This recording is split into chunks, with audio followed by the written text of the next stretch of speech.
28 मराठीमध्ये आपले स्वागत आहे। आजच्या मोठ्या बातम्यांबद्दल बोलूया। सेलू शहरात ईद उल फित्र उत्साहात साजरा।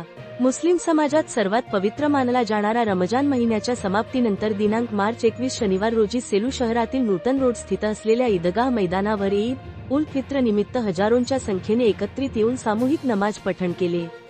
ईदची नमाज मौलाना हाजी तजम्मुल अहमद खान खासमी साहब यांनी सकाळी 8 वाजता पठण करून नमाज नंतर देशातील सुख शांती समाजात ऐक्य निर्माण होण्यासाठी अल्लाहकडे प्रार्थना केली। ईदच्या नमाज नंतर मुस्लिम समाज बांधवांनी एकमेकांना गळाभेट देत ईदच्या शुभेच्छा दिल्या। दरवर्षीप्रमाणे याही वर्षी राजकीय पुढाऱ्यांकडून स्वागत कक्ष उभारून मुस्लिम बांधवांना पुष्पगुच्छ देऊन शुभेच्छा दिल्या। यावेळी साईबाबा बँकेचे अध्यक्ष श्री हेमंतराव वाढळकर, उपविभागीय पोलीस अधिकारी श्री दीपक वाघमारे, नूतन विद्यालय शिक्षण संस्थेचे अध्यक्ष श्री डॉक्टर एस.एम. लोया, मुकेश बोराडे, नूतन महाविद्यालयाचे प्राचार्य श्री उत्तमराव राठोड, श्री विनायकराव कोठीकर, नगराध्यक्ष मिलिंद सानवत, नगरसेवक मिलिंद पवार, विनोद धापसे, शेख अनवर यांच्यासह आदी मान्यवर उपस्थित होते।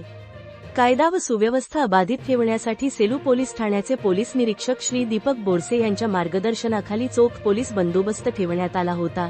ईदगाह मैदानावर ईदची नमाज पठण करण्यासाठी आलेल्या सर्व मुस्लिम समाज बांधवांनी हजरत सय्यद शहाबुद्दीन अवलिया यांच्या दरगाहवर फुलांची चादर चढवून दरगाह परिसरातील खबरस्तानात आपल्या स्वर्गवासी परिजनाच्या समाधीवर जाऊन दुरूद फातेह पठण करून पुष्पगुच्छ वाहिले।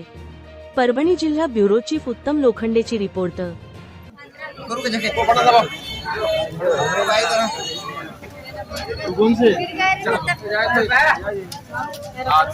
देशातील व जगातील सर्व मुस्लिम बांधवांच्या पवित्र मानला जाणारा असा रमजान महिना संपून आज रमजान ईद या दिवशी आता आपण पाहत आहोत कॅमेऱ्याच्या माध्यमातून की सेलू शहरातील मुस्लिम समाज बांधव आता एक 10-15 मिनिट अगोदर शहरातील ईदगाह मैदानावर नमाज पठण करून या ठिकाणी आज दरगाह सय्यद शहाबुद्दीन अवलिया या ठिकाणी आपल्या मय्यत जनांच्या भेटीसाठी आलेला आहोत आणि यावर्षी कोणत्याही आपली घटना घडली नाही आणि ईदगाह या ठिकाणी सेलू पोलीस ठाण्याचे पोलीस निरीक्षक दीपक बोरसे यांच्या मार्गदर्शनाखाली चोख पोलीस बंदोबस्त करण्यात आला होता आणि शहरातील सर्व मुस्लिम समाज बांधव एकमेकांना गळाभेट देऊन ईदची शुभेच्छा दिली।